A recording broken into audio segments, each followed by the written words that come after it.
Well, welcome back to our pro athlete interview series. And this is brought to you by the Family Office Club. And today we're here with Tom. And Tom, how are you doing today? I'm fantastic, fantastic. Happy to be here. Well, thank you for making the time. And as you probably know from some of our live events, we have about 75,000 registered investors. Well, about 7,500 actually, but we've hosted events all over the world for the last 17 years and have 12 million social media followers. And what we've been doing is at these live events, we've had pro athletes on stage, we've had doctors, private investors, billionaires, and we decided to go deep and actually see what it takes to become a top 1% performer. And we thought, how better to do that than invite someone like yourself to sort of come here and tell us about your mindset, investments that you're working on, visualization practices, affirmations, discipline, and not just things that maybe you're interested in, but things that you're actually doing. And so that's why we wanted to bring you here to sort of hear sort of naturally, practically from you what you're currently doing and sort of how best to sort of put those things into practice ourselves and for our listeners. Absolutely, absolutely. So I appreciate the intro. So Tom Clayton, former NFL athlete. I played for 7 years from 2007 to 2013. I Mm-hmm. was the San Francisco 49ers back in 2007. Did a number of years there and ended up getting shipped over to the Patriots, right? And that was in 2010. Mm-hmm. So I spent 2010 and 2011 here with the Patriots. Then I shifted off to the Seahawks, and then I bounced between the Browns and the Cardinals for about a year and a half and retired in 2013. Prior to that, I did get my real estate license prior to my last year with the Cardinals. Hmm. Um, Okay. so unfortunately left there on an injury settlement. But that said, I'd already put in about 7 years. I'm like, you know what? I think it's time for chapter two, right? It's the next thing, right? So Mm-hmm. I had gotten the real estate license and was very happy with, being able to achieve my dream, being a pro athlete, fulfilling that, doing that for a number of years, playing with, the best players you could think of, the Tom Brady's of the world, Rob Gronkowski, Marshawn, like you name it. Like I played with those guys. Those are my guys, right? So I literally fulfilled that portion, was then ready to step into, how could I be an asset to the community? Mm-hmm. Didn't necessarily realize it was going to be at the capacity that it became in real estate, but I did know that I wanted to have an impact and I'd gotten this real estate license. So I was like, let's travel down this path. So ended up, obviously reading books and just trying to acquaint myself with the field. Playing 7 years, in the NFL, I knew that look, it takes a certain amount of commitment in order to, catapult yourself to that elite level. Mm-hmm. And I was totally into doing whatever was necessary. So again, reading the books, going online, just kind of trying to teach myself. And at this time in 2013, the real estate market was not very much determined, as I could be a best way of classifying it, right? And some areas are more depressed than others. Some were beginning to thrive, but it was a really good time to learn a new craft because it gave me a little bit of space to make some mistakes and then kind of learn my way. Mm-hmm. But nonetheless, ended up going to a real estate investing meeting in Boston and met a guy. I'm playing with the Patriots, so I had a home in Foxborough. Okay. He actually having an office in Foxborough as well. So he asked me if I wanted to take up space there and learn the craft of real estate, right? And so went into his office, kind of started learning the lingo there, and within a couple of weeks, I had gotten my first opportunity at a project. Again, I had been reading books, I had been doing some studying online, but obviously, didn't necessarily know the ins and outs until you get involved. So Yeah. anyhow, into it, had no prior experience, but had the grit and the grind to learn it as I went. And to sum it up, we knocked out that first project. Kind of took us a long time, but learned the value of leverage right after that. And then so we took the proceeds from that, bought three projects turned to 10, 10 turned to 20, 20 to 50, 100, and so on. And then so it's just really started to scale, and the craft's been honed in. And so I'm now at a point where I'll be happy to start sharing my real estate knowledge and also how I was able to achieve success in an additional field after my prior. No, I love that. And I think that's sort of why we want to do these interviews is to just not only find out why you're successful then, but obviously you're able to be successful in a whole nother space now too. And so it's something where one time, maybe it's luck, but when you're doing it time and Sure. time again, it's things that you're doing. It's not just things that happen to you. And so that's why, we want to learn from you. And so that's why we have a couple questions here for you. And I All right. guess one of them, and it could have changed. It could change from what you did back in the sports time versus what you're doing now in real estate. But what visualization or affirmation or goal setting rituals or strategies are you using to get you to be in that top 1%? Are you, is that something that's changed over time, or what are you practically doing right now?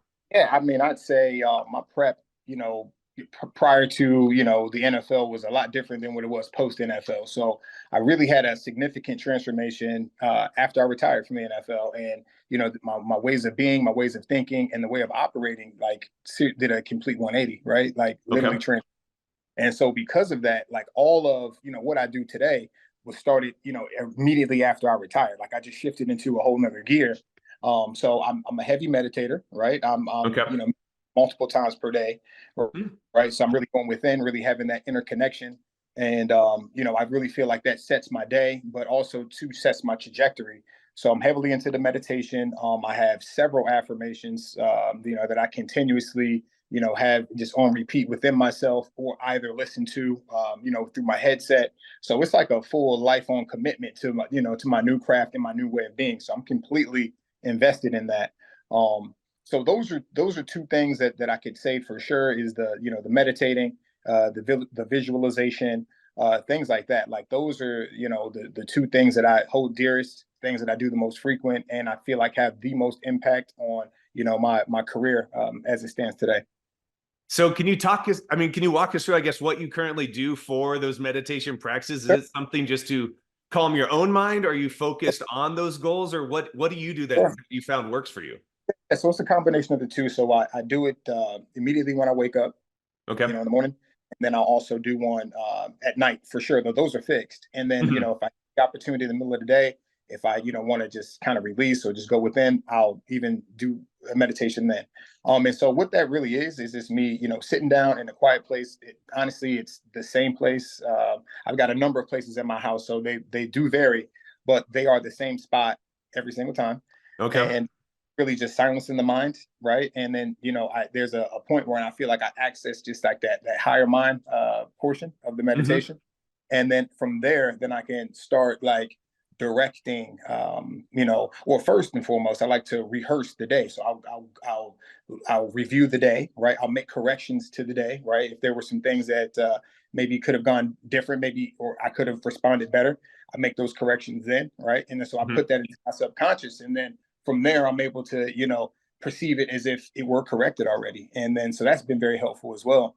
So the revision first, and then from revision, then I kind of go into like what I call like targeting. So like there's certain things that are trajectories or areas that I'm seeking, right? So then I'm Hmm. thinking of those things, and then by having that feeling of them while I'm in my meditation kind of makes the way. So there's like a path that is then made, what's called the bridge of incidents. There's a favorite author of mine, Neville Goddard, who speaks about the bridge of incidents. But what it is once you uh, attach to it in the inner world, right? Then there's a Hmm. path that's made in the outer world, but you have to navigate the path, and navigating the path is based on your vibration, right? Hmm. So if you're a high vibrational person, then you'll have these higher vibrational interactions as you trek through the path.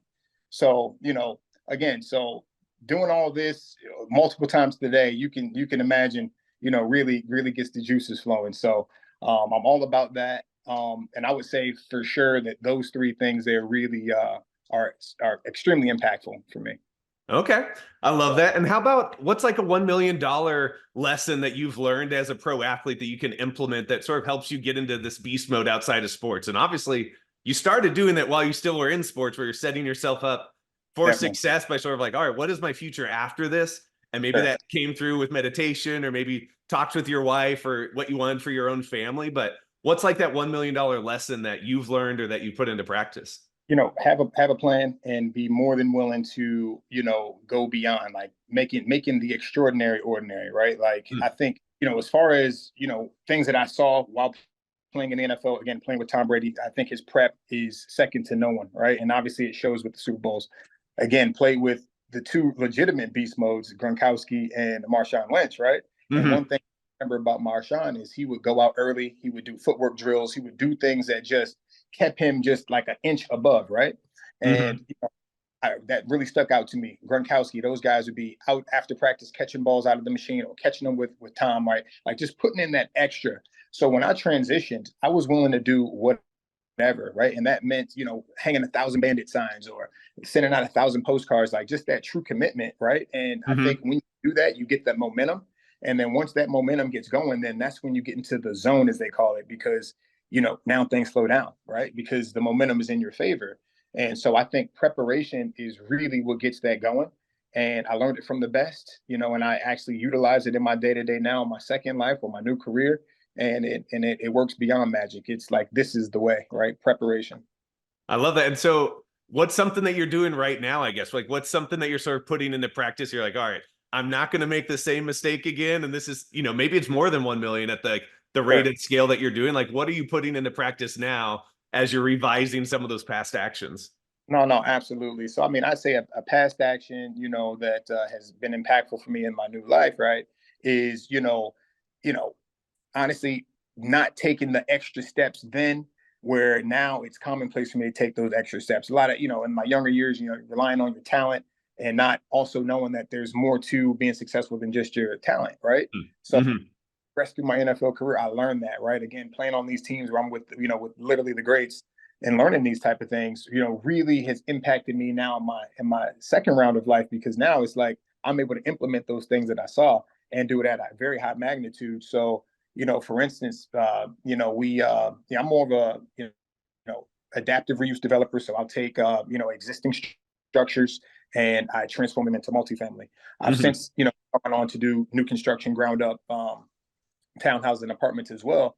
But the way I tie that all in is like there's you can't go from having no prior real estate experience to doing these extreme type projects Yeah. without some preparation, right? So I really feel like, having the plan, even if it's like slightly outside your reach, which I think honestly is really what is the driving force for us. If it's something that we feel like is just right outside of our reach, but if you set that goal, like just have it be somewhat unrealistic, I think, and really just do the day to day, like working towards it, right?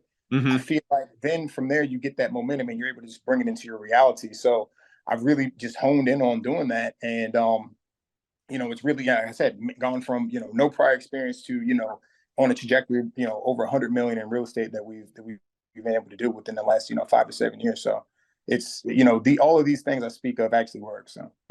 No, super impressive, obviously, on your accomplishments.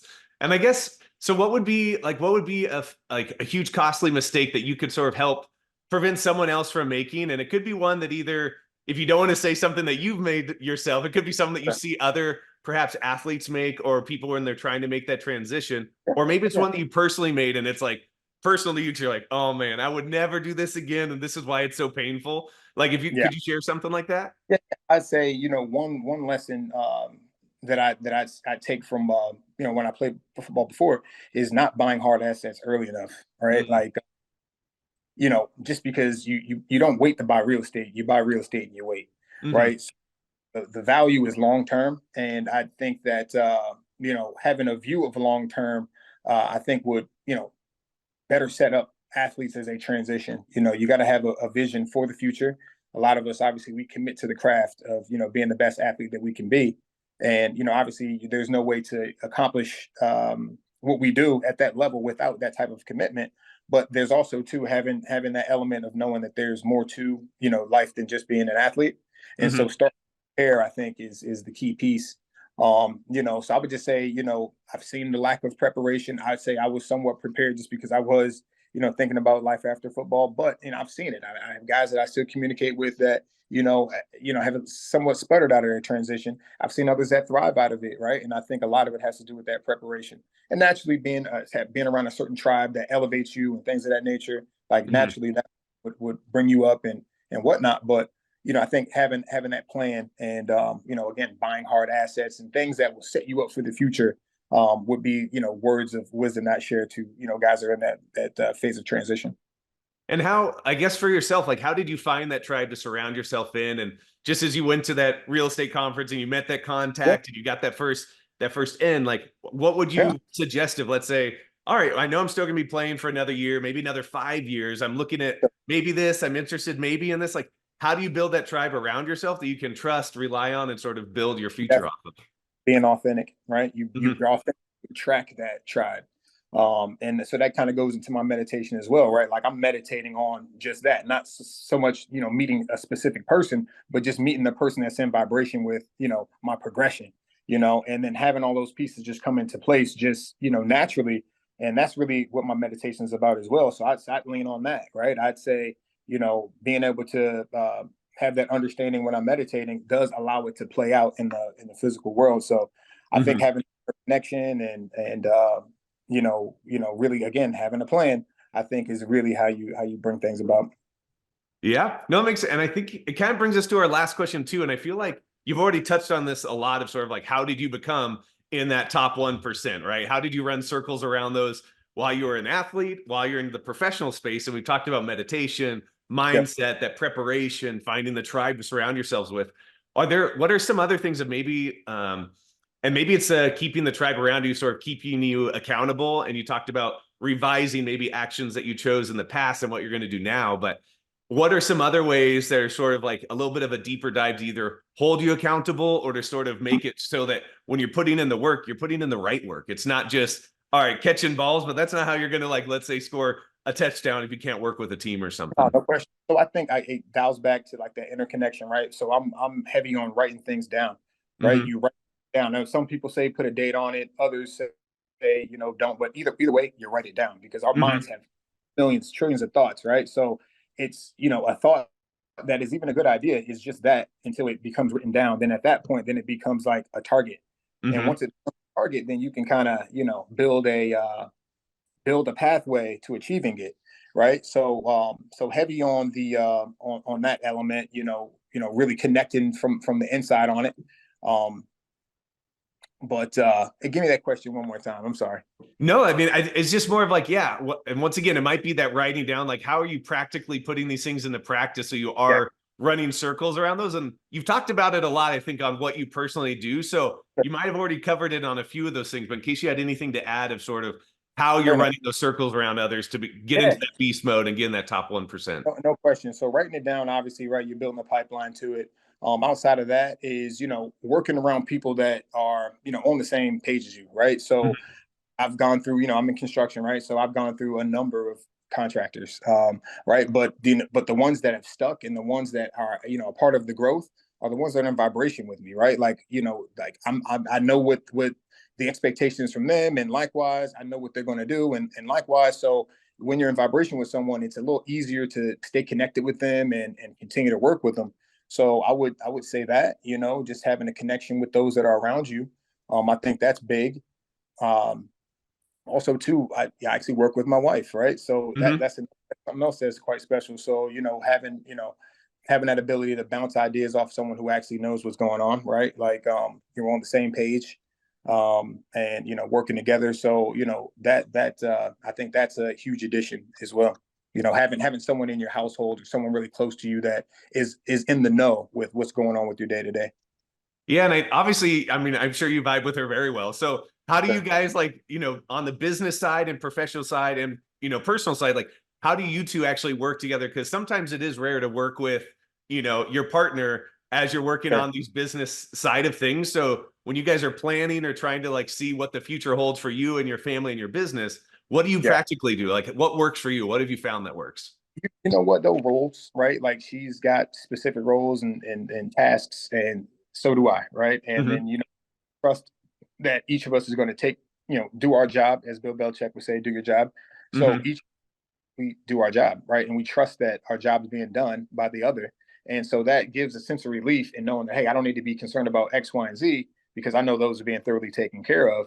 I'll put all my energy and focus on these items, right? And do my part. And then that way, collectively, we're making tremendous progress. Mm-hmm. And it's worked that way for 10 years, right? That's So great. yeah, yeah. So I'd say that, right? Just having the roles and knowing when to delegate and then knowing when to, do something yourself. That's all a part of being a business owner, right? And knowing what tasks are your highest and best use. And I think that we've had a good balance of that, and I think that that's allowed us to, obviously be successful. I love that. How about this last question? What are you looking to put in practice this year? Like, what are your goals? What are you trying to achieve? And whether this happens or shifts, it's totally a-okay. But what's your current goal right now? Yeah, so for 2024, our target is, over 100 million, and Mhm. really we're right there on the threshold, and I believe it'll be achieved before the end of the year, but that is for 2024. Love it. Hey, Yeah. I hope you surpass it. Thank you so Absolutely. much, Tom. I mean, loved having you on here. And once again, if you have anything you want to add, I mean, we can definitely follow up and stuff after. But thank you for taking the time, and thank you for sharing a bit of your family with us. And it's much appreciated. My pleasure. I was happy to be a part of this, and look forward to chatting with you soon. Thanks so much. All right, you got it.